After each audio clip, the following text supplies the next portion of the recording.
सती का मरण सुनकर शिव जी के गण यज्ञ विध्वंस करने लगे। यज्ञ विध्वंस होते तक मुनीश्वर भृगु जी ने उनकी रक्षा की। यह समाचार शिव जी को मिले तब उन्होंने क्रोध भर के वीरभद्र को भेजा। उन्होंने वहां जाकर यज्ञ विध्वंस कर डाला। सब देवताओं को यथोचित दंड दिया। दक्ष की जगत प्रसिद्ध वही गति ही हुई जो शिवद्रोही की हुआ करती है। यह इतिहास संसार जानता है, इसलिए मैं संक्षेप में कहा। सती ने मरते समय भगवान श्री हरि से वर मांगा कि मेरा जन्म जन्म में शिव जी के चरणों में अनुराग रहे। इस कारण उन्होंने हिमाचल के घर जाकर पार्वती के शरीर से जन्म लिया।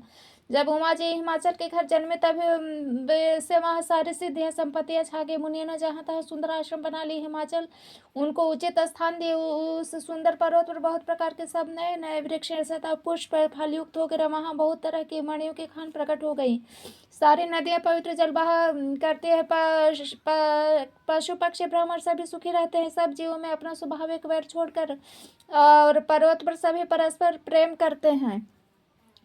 पार्वती जी के घर आ जाने से पर्वत ऐसा शोभायान हो रहा है जैसे राम भक्ति को पाकर भक्त शोभायान होता है। उस पर्वत राज के घर नित्य नए नए मंगल उत्सव होते हैं जिसका ब्रह्मादि यश गाते हैं। जब नारद जी ने यह समाचार सुने तो वह कौतुक ही से हिमाचल के घर पधारे। पर्वतराज ने उनका बड़ा आदर किया और चरण धोकर उनको उत्तम आसन दिया। फिर अपने स्त्री सहित मुनि के चरणों में सिर नवाया और उनके चरणों तक उनको सारे घर में छिड़काया। हिमाचल ने अपने सौभाग्य का बड़ा बहुत बखान किया। पुत्रियों को बुलाकर मुनि के चरणों में डाल दिया और कहा, हे मुनिवर, आप त्रिकालज्ञ और सर्वज्ञ है, आप सर्वत्र पहुँच है, अतः आप हृदय में विचार कर कन्या के दोष गुण कहिए। नारद मुनि ने हंसकर रहस्य युक्त कोमल वाणी से कहा, तुम्हारी यह कन्या सब गुण के खाने है, स्वभाव से है सुंदर, सुशील, समझदार है। उमा, अंबिका और भवानी इसके नाम है। कन्या सब सुलक्षणों से संपन्न है। यह अपने पति को सदा प्यारी होगी। इसका सुहाग सदा अचल रहेगा। इससे इसके माता पिता यश गावेंगे। यह सारे जगत में पूज्य होगी। इसकी सेवा करने से कुछ भी दुर्लभ न होगा। संसार में स्त्री इसका नाम स्मरण करके पतिव्रत रूपी तलवार की धार पर चढ़ जाएंगी। है पर्वतराज, तुम्हारे कन्या सुलक्षणी है। अब इसमें दो चार अवगुण है, इन्हें भी सुन लो। गुणहीन, मानहीन, माता पिता विहीन, उदासीन, संशयहीन, योगी, जटाधारी, निष्काम हृदय, नंगा और अमंगल वेश वाला ऐसा पति इसको मिलेगा। इसके हाथ में ऐसे ही रखा पड़ी है। नारद मुनि की वाणी सुनकर उनको हृदय में सत्य जानकर पति पत्नी हिमवान और मैना को दुख हुआ और पार्वती से प्रसन्न हुई। नारद जी ने इस रहस्य को नहीं जाने, क्योंकि सबकी बाहरी दशा एक सी होने पर भी भीतरी समझ भिन्न भिन्न थी। सारी संख्या पार्वती, पर्वतराज, हिमवान और मैना सबके शरीर पुलकित थे। सबके नेत्रों में जल भरा था। देवर्षि के वचन सत्य असत्य नहीं हो सकते, यह विचार कर पार्वती जी ने उनके वचनों को हृदय में धारण कर लिया। उन्हें शिव जी के चरण कमलों में स्नेह उत्पन्न हो गया, परंतु मन में यह संदेह हुआ कि उनका मिलना कठिन है। अवसर ठीक न जानकर उमा ने अपने प्रेम को छिपा लिया और फिर वे सखी की गोद में जाकर बैठ गईं। देवर्षि वाणी झूठी न होगी, यह विचार कर हिमवान, मैना और सारी चतुर सखियां चिंता करने लगी। फिर हृदय में धीरज धरकर पर्वतराज ने कहा, हे नाथ, कहिए अब क्या उपाय किया जाए। मुनीश्वर ने कहा, हे हिमवान, सुनो। विधाता ने ललाट पर जो कुछ लिख दिया उसको देवता, ये दानव, मनुष्य, नाग और मुनि कोई भी नहीं मिटा सकते। तो भी एक उपाय मैं बताता हूँ। यदि दैव सहायता करे तो यह सिद्ध हो सकता है। उमा को वर तो निसंदेह वैसा ही मिलेगा जैसा मैंने तुम्हारे सामने वर्णन किया है, परंतु मैंने वर के जो दोष बताए हैं मेरे अनुमान से वे सभी शिव जी में है। यदि शिव जी के साथ विवाह हो जाए तो दोषों को भी सब लोग गुण के समान ही कहेंगे। जैसे विष्णु भगवान ने शेष नाग की छाया पर सोचते हैं तो भी पंडित उनको कोई दोष नहीं लगाते। सूर्य और अग्नि अच्छे बुरे सभी रसों का भक्षण करते हैं, परंतु उनको कोई बुरा नहीं कहता। गंगा जी में शुभ और अशुभ सभी जल बहता है, पर कोई उन्हें अपवित्र नहीं कहता। सूर्य, अग्नि, गंगा जी के भांति समर्थ को कुछ दोष नहीं लगता। यदि मूर्ख मनुष्य ज्ञान के अभिमान से इस प्रकार होड़ करते हैं तो वे कल्प भर के लिए नरक में पड़ते हैं। भला कहीं जीव और ईश्वर समान हो सकता है। गंगा जल से बनाई हुई मदिरा को जानकर संत लोग कभी उनका पान नहीं करते, पर वही गंगा जी में मिल जाने पर जैसा पवित्र हो जाती है, ईश्वर और जीव भी है, वैसा ही भेद है।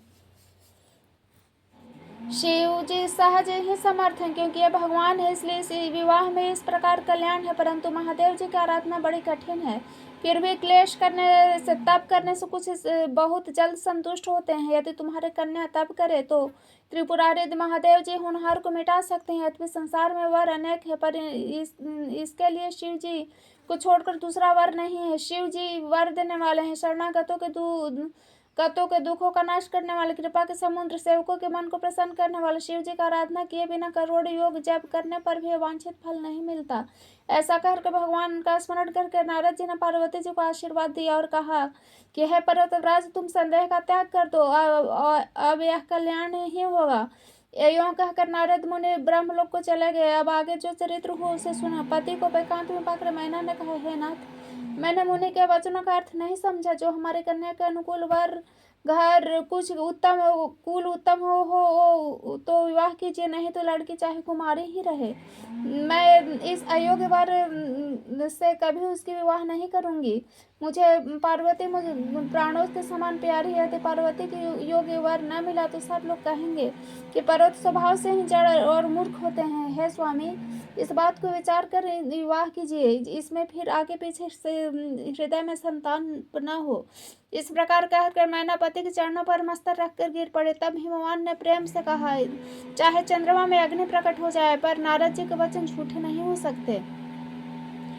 हे प्रिय, ये सब सोचकर भगवान का स्मरण करो। जिन्होंने पार्वती को रचाया है वे ही कल्याण करेंगे। अब यदि तुम्हें कन्या पर प्रेम है तो जाकर उसे भी शिक्षा दो कि वह ऐसा तप करे जिससे शिव जी मिल जाए।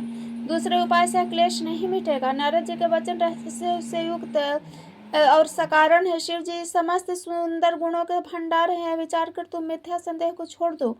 शिव जी सभी तरह से निष्कलंक हैं। पति के वचन सुनकर मन में प्रसन्न होकर मैना उठकर तुरंत पार्वती जी के पास गई। पार्वती को देखकर उनकी आंखों में आंसू भर आए। उसे स्नेह के साथ गोद में बैठा लिया, फिर बार बार उसे हृदय से लगाने लगी। प्रेम से मैना का गला भर गया, कुछ कहा नहीं जाता। जगत जननी भवानी जी तो सर्वज्ञ ठहरी। माता के मन की दशा जानकर वह माता को सुख देने वाली कोमल वाणी से बोली, माँ सुन, मैं तुझे सुनाती हूँ। मैंने ऐसा स्वप्न देखा है। मुझे एक सुंदर गौरवर्ण श्रेष्ठ ब्राह्मण ने ऐसा उपदेश दिया है। हे पार्वती, नारद जी ने जो कुछ कहा है उसे सत्य समझ तो जाकर तप कर। फिर यह बात तेरे माता पिता को भी अच्छी लगी है। तप सुख देने वाला और दुख को दोष का नाश करने वाला है। तप के बल से ब्रह्मा संसार को रचते हैं। तप के बल से विष्णु सारे जगत का पालन करते हैं। तप के बल से ही शंभु रुद्र रूप से जगत का संहार करते हैं। और तप के बल से ही शेष जी पृथ्वी का भार धारण करते हैं। भवानी, सारे सृष्टि तप के आधार पर ही है। सजीव में जाकर तू जाकर तप कर। यह बात सुनकर माता को बड़ा अचरज हुआ और उसने हिमवान को बुलाकर वो स्वप्न सुनाया। माता पिता को बहुत तरह से समझाकर बड़े हर्ष के साथ पार्वती जी तप करने के लिए चले गए। प्यारे कुटुंबी, पिता और माता सब व्याकुल हो गए। किसी के मुख से कुछ बात नहीं निकलती। तब वेद शिरा मुनि ने आकर सबको समझाया। पार्वती जी की महिमा सुनकर सबको समाधान हो गया। प्राणपति शिव जी के चरणों को हृदय में धारण करके पार्वती जी वन में जाकर तप करने लगी। पार्वती जी का अत्यंत सुकुमार शरीर तप के योग्य नहीं था, तो भी पति के चरणों का स्मरण करके उन्होंने सब भोगों को त्याज दिया। स्वामी के चरणों में नित्य नया अनुराग उत्पन्न होने लगा। तब में ऐसा मन लगा कि शरीर की सारी सुध बिखर गई। 1000 वर्ष तक उन्होंने मूल और फल खाए, फिर 100 वर्ष साग खाकर बिताए। कुछ दिन जल और वायु का भोजन किया, फिर कुछ दिन कठोर उपवास किए। तो बेलपत्र सूख कर पृथ्वी पर गिरते हुए 3000 वर्ष तक उन्हीं को खाया। फिर सूखे पड़ने भी छोड़ दिए। तभी पार्वती का नाम अर्पणा हुआ। तब से उमा का शरीर छीनते कर आकाश से गंभीर वाणी हुई है, पर्वतराज की कुमारी सुन, तेरा मनोरथ सफल हुआ। तू अब सारे असह्य क्लेशों को, कठिन तप को त्याग दे। अब तुझे शिव जी मिलेंगे। हे भवानी, धीर मुनि और ज्ञानी बहुत हुए, पर ऐसा कठोर तप किसी ने नहीं किया। अब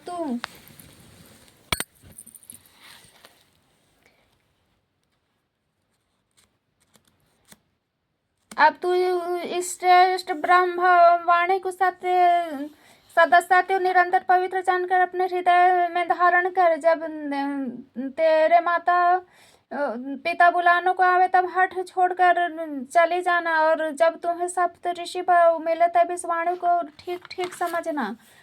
इस प्रकार आकाश से कही हुई ब्रह्म की वाणी सुनते ही पार्वती प्रसन्न हो गई और हर्ष के मारे उनका शरीर पुलकित हो गया। याज्ञवल्क्य जी भरद्वाज जी से बोले, मैंने पार्वती जी का सुंदर चरित्र सुना है, अब शिव जी का सुहाना चरित्र सुनो। जब से सती ने जाकर शरीर त्यागा किया है, तब से शिव जी के मन में वैराग हो गया।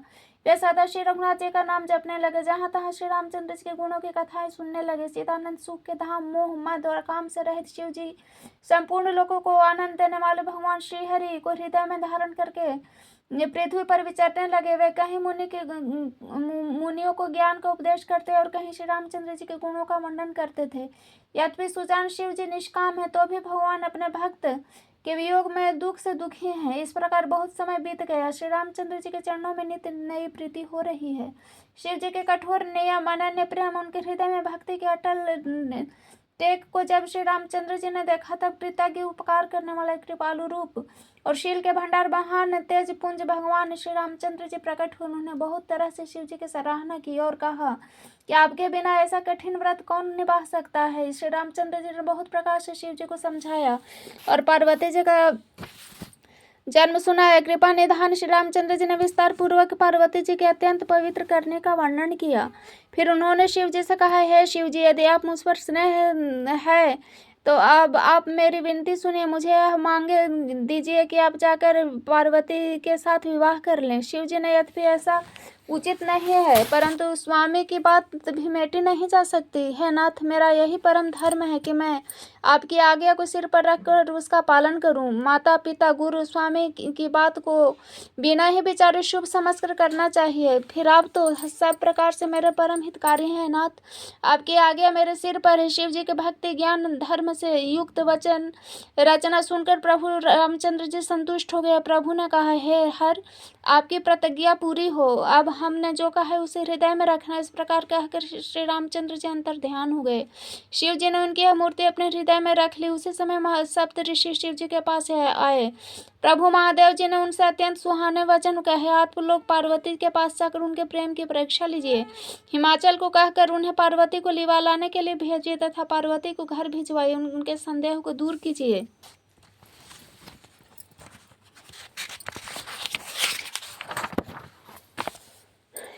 ऋषियों ने वहां जाकर पार्वती की कैसी देखा मानो मूर्तिमान तपस्या ही। मुनि बोले, है कि शैल कुमारी, सुनो, तुम किस लिए इतना कठोर तप कर रही हो? तुम किसकी आराधना करती हो और क्या चाहती हो?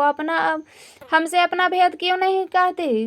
बात करते पार्वती जी ने कहा, बात करते मन बहुत सोचता है। आप लोग मेरी मूर्खता सुनकर हंसेंगे। मन से हट पकड़ लिया है, वह उपदेश नहीं सुनता।